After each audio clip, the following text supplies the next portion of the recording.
Hello friends, आज हम पढ़ेंगे स्केलेटन सिस्टम का second part appendicular skeleton.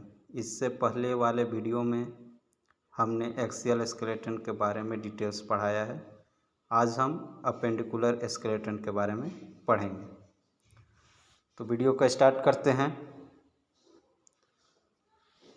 Appendicular skeleton जो है चार अलग अलग बोन्स से मिलकर बना होता है, या ग्रुप ऑफ बोन्स बोल सकते हैं। चार अलग अलग ग्रुप ऑफ बोन्स से मिल कर के अपेंडिकुलर स्केलेटन के अंदर हम पढ़ते हैं। तो इन चार जो ग्रुप है इसका क्या क्या नाम है, तो सबसे पहले वाला का नाम है पेक्टोरल गर्डल, सेकंड का नाम है अपर एक्सट्रीमिटीज़, थर्ड का नाम है पेल्विक गर्डल, और जो फोर्थ का नाम है वो लोअर एक्सट्रीमिटीज़। तो ये चारों जो ग्रुप है ये हम इनको अपेंडिकुलर स्केलेटन के अंदर पढ़ते हैं। तो जो पेक्टोरल गर्डल है वो हमारा सबसे ऊपर, यानी कि जो नेक के पास में जो शोल्डर है वहाँ पे दो क्लेविकल और दो स्कापुला है, वो हमारा पेक्टोरल गर्डल के अंदर आएगा। वो हम फर्दर डिवाइड करके अच्छे से इसको वन बाय वन करके पढ़ेंगे। और जो अपर एक्सट्रीमिटीज़ है, यानी जो हमने यहाँ सर्कल किया है, ये जो हैंड को, ये पूरा हैंड अपर एक्सट्रीमिटीज़ में आता है। और जो पेल्विक गर्डल है, ये जो हिप्स पे हमने सर्कल किया है, ये हमारा पेल्विक गर्डल है। फिर जो ये लेग्स है ये हम लोअर एक्सट्रीमिटीज़ बोलते हैं। तो इन चारों को हम वन बाय वन करके डिटेल्स में पढ़ेंगे कि इनके अंदर अंदर कौन कौन सी बोन आती है। तो उनको हम वन बाय वन करके डिटेल्स पढ़ेंगे। तो पेक्टोरल गर्डल जो है इसको हम शोल्डर गर्डल भी बोलते हैं। जैसे कि हमने पहले ही बताया था कि मतलब ये जो है दो क्लेविकल और दो स्कापुला से मिलके बनता है, जिसको हम पेक्टोरल गर्डल बोलते हैं। ये हमको सपोर्ट में हेल्प करता है अपर एक्सट्रीमिटीज़ के मसल्स को, और उनके अटैचमेंट में हेल्प करता है। अब हम इनको स्कापुला और क्लेविकल को अलग अलग करके पढ़ते हैं। तो बोन्स ऑफ पेक्टोरल गर्डल में सबसे पहले जो हमने बताया था वो क्लेविकल, दोनों साइड एक एक क्लेविकल होता है, यानी कि दो क्लेविकल होता है, और इसको हम कॉलर बोन भी बोलते हैं। क्लेविकल को हम कॉलर बोन भी बोलते हैं। तो कोई बोल दे कि हमारे शरीर में कॉलर बोन कितनी होती है, तो दो होता है। क्लेविकल कितनी होती है, तो दो होता है। क्लेविकल को ही कॉलर बोन भी बोला जाता है। फिर हम देखते हैं स्कापुला को। तो स्कापुला को भी हम दूसरे नाम से जानते हैं, जिसको बोलते हैं शोल्डर ब्लेड्स। जो हमारा स्कापुला है उसको दूसरे नाम से क्या कहते हैं, शोल्डर ब्लेड्स, और ये भी दो होता है। तो पेक्टोरल गर्डल के अंदर टोटल चार बोन हो गए, दो स्कापुला और दो क्लेविकल। आगे देखते हैं अपर एक्सट्रीमिटीज़ का, जो हमारा सेकंड नंबर पे था अपर एक्सट्रीमिटीज़, उसको देखते हैं। तो अपर एक्सट्रीमिटीज़ में हम टोटल 60 बोन पढ़ेंगे। कैसे वो 60 बोन अपर एक्सट्रीमिटीज़ में है वो भी हम डिवाइड करके वन बाय वन सेपरेटली अच्छे तरीके से बताएंगे।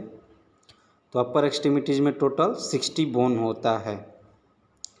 अब देखते हैं कि अपर एक्सट्रीमिटी में कौन कौन सी बोन होती है, कौन कौन सी बोन आता है, जिसको मिला करके कि 60 बोन बनता है। तो सबसे पहला जो है ह्यूमरस बोन होता है। अपर एक्सट्रीमिटीज़ में सबसे पहला जो बोन आता है वो ह्यूमरस होता है। ये ह्यूमरस कहाँ होता है, तो ह्यूमरस शोल्डर से लेकर के और हमारा एल्बो जॉइंट के बीच की जो बोन है इसको हम ह्यूमरस बोलते हैं।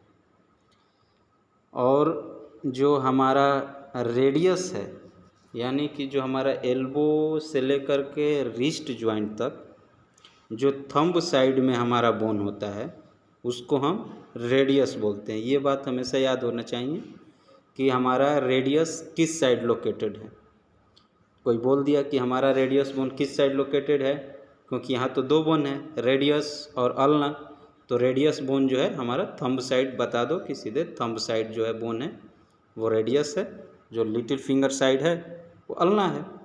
तो आगे इसको भी हम सेपरेट करके बताता हूँ।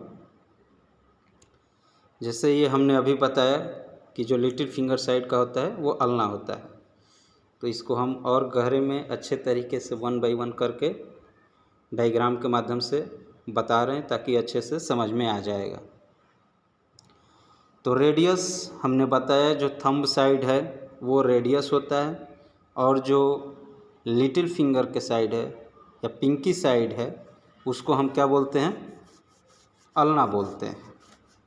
तो ये दोनों बोन में कभी कंफ्यूज नहीं होना चाहिए कि रेडियस किधर होता है और अल्ना किस साइड होता है।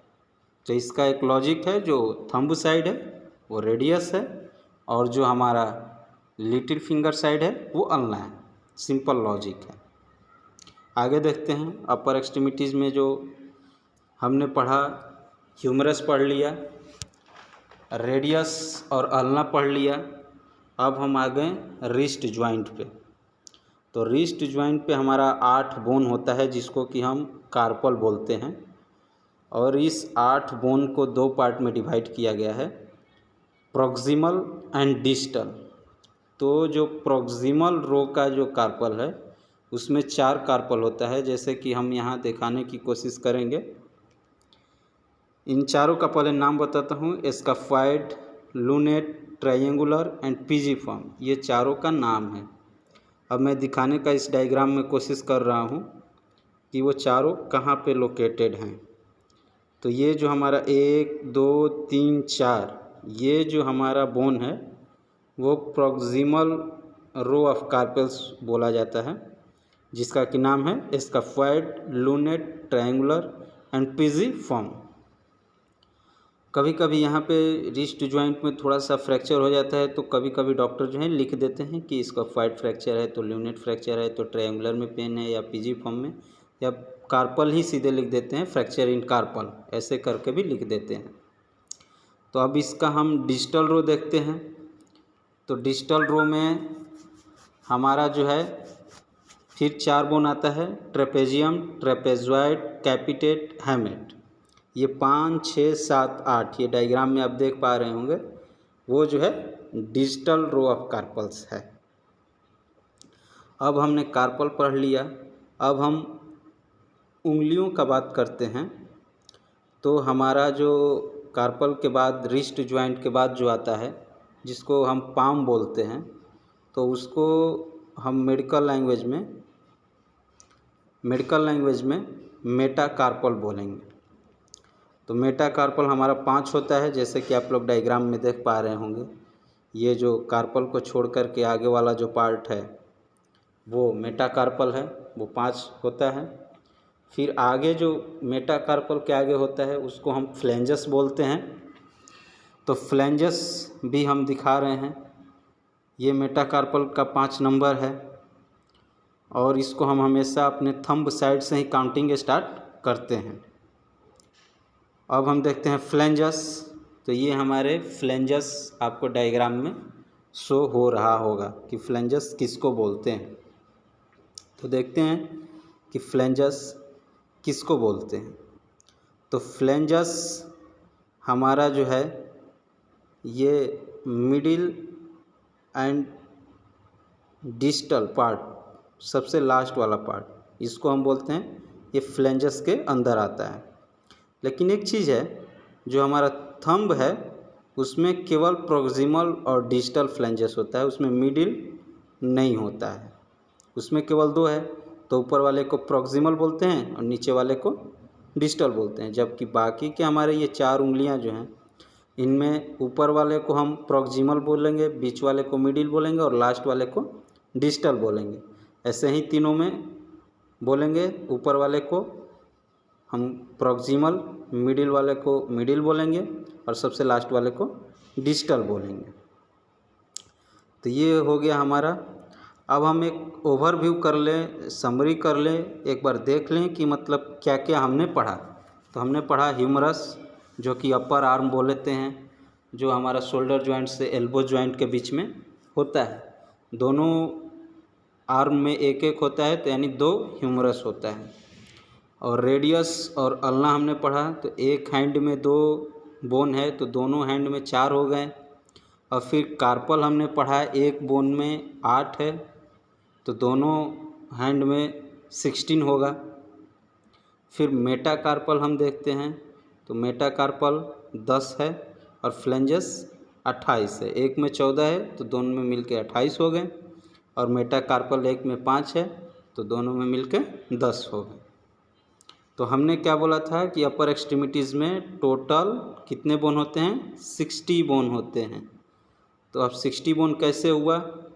28 phalanges, 2 humerus, 30, 10 metacarpal, 40 and carpal 16, 40 and 16, 56 and radius and ulna 4, total 60। तो हमारा अपर एक्सट्रीमिटीज़ में 60 बोन हो गए। अब हम आगे देखते हैं पेल्विक गर्डल। तो पेल्विक गर्डल को हम पेल्विक बोलते हैं या हिप बोलते हैं। मेडिकल लाइन में इसको ज़्यादातर पेल्विक गर्डल को पेल्विस ही बोला जाता है। ये जो होता है हमारा एब्डोमिनल कैविटी के जो भी वाइटल ऑर्गन हैं और हमारा जेनाइटल ऑर्गन है उनको जो है सपोर्ट और प्रोटेक्शन प्रोवाइड करता है। कौन? Pelvic girdle. आगे देखते हैं कि पेल्विक गर्डल में कौन कौन से बोन होते हैं, इनको हम क्या बोलते हैं? तो इनको हम कॉक्सियल बोन बोलते हैं या ओसा कॉक्सिक्स बोलते हैं, और इनको टुगेदर मिला के हम नॉर्मल लैंग्वेज में क्या बोलते हैं? हिप बोन बोलते हैं। फिर हम देखते हैं जो पेल्विक गर्डल के बोन हैं वो 3 होते हैं। सबसे अपर वाला पार्ट जो होता है इलियम होता है, मिडिल वाला इस्चियम होता है, और एंडिंग पार्ट जो होता है वो प्यूबिस होता है। और फिर इसके अलावा जो है वो 3 बोन के अलावा और क्या क्या होता है? सैक्रम होता है और कॉकिक्स होता है। ये जो सैक्रम है वो वर्टिब्रल का पार्ट है और कॉकिक्स भी लास्ट वर्टिब्रल कॉलम के अंदर आता है। फिर हम अब देखते हैं लोअर एक्सट्रीमिटीज़। तो लोअर एक्सट्रीमिटीज़, हमने अपर एक्सट्रीमिटीज़ में क्या बोला था? 60 बोन होता है। सेम वैसे ही लोअर एक्सट्रीमिटीज़ में भी 60 बोन्स होते हैं। और लोअर एक्सट्रीमिटीज़ किसको बोलते हैं? तो लेग को बोलते हैं लोअर एक्सट्रीमिटीज़, और इसमें भी 60 बोन होता है। तो 1 बाय 1 करके हम ओवरव्यू करते हैं। तो सबसे पहले फीमर। सब जानते हैं कि हमारी शरीर की सबसे लंबी जो हड्डी है वो है femur. Longest bone of the body, femur. तो दोनों लेग में एक एक फीमर प्रेजेंट है, यानी 2 फीमर हो गए हमारे। फिर पटेला जो हमारे नी जॉइंट पे है उसको हम पटेला बोलते हैं, जो हमको मूवमेंट में हेल्प करता है। तो दोनों लेग में एक एक पटेला है, यानी कि पटेला भी हो गए 2। और हमारा जो है लोअर एक्सट्रीमिटीज़ में नी जॉइंट से नीचे और एंकल जॉइंट से ऊपर 2 बोन होता है, जिसको हम टिबिया और फिबुला के नाम से जानते हैं। तो टिबिया और फिबुला इनको भी हम कैसे पहचानेंगे वो भी मैं बताऊंगा। तो जो टिबिया होता है वो हमारा लेग्स के थंब के साइड में होता है, या हम बोल दें कि टिबिया जो होता है वो मीडियल साइड में होता है, और जो फिबुला है वो लेटरल साइड में होता है या हमारे लेग के लिटिल फिंगर के साइड में होता है। सेम जो हमने अपर एक्सट्रीमिटीज़ में लॉजिक बताया था उसी लॉजिक पे इसको भी याद रखना है। मीडियल बोल सकते हैं अगर आप मेडिकल लाइन के हैं कि मीडियल में हमारा टिबिया होता है और लेटरल में हमारा फिबुला होता है। अगर आप नॉन मेडिकल हैं तो आप याद रख सकते हैं कि जो थंब साइड में है बोन उसको टिबिया बोलते हैं, और जो हमारा लिटिल फिंगर के साइड में है उसको फिबुला बोल सकते हैं। तो ये हमने देखा। फिर आगे देखते हैं लोअर एक्सट्रीमिटीज़ का जो बोन है टार्सल उसको बोलते हैं, जो कि हमारे एंकल ज्वाइंट पे प्रेजेंट होता है। तो इसमें कैल्केनियस होता है जो कि पीछे में होता है, 1 नंबर पे हमने डायग्राम में दिखाने का कोशिश किया है। आप इसको जूम करके देख सकते हैं। फिर टेलस है या एंकल बोन है, फिर नेविकुलर है, फिर मीडियल क्यूनिफॉर्म है, intermediate cuneiform, lateral cuneiform and cuboid. ये जो है टार्सल हैं हमारे। आगे देखते हैं इनके समरी। तो समरी में फीमर 2 देखा हमने, फीमर को हम थाई बोन भी बोलते हैं। पटेला 2 है, इसको नी कैप भी बोलते हैं। टिबिया 2 है और फिबुला 2 है। टार्सल हमारे 14 हो गए थे, मेटाटार्सल्स 10 और फ्लेंजस 28। तो ऐसे हमारा जो है यहाँ पे इस वीडियो को समाप्त किया जाता है। आज हमने अपेंडिकुलर स्केलेटन्स के पार्ट वाइज अलग अलग पढ़ा। तो आप कमेंट करना ना भूलें, जहाँ समझ में ना आए कमेंट में मुझे ज़रूर बताएं। Thank you.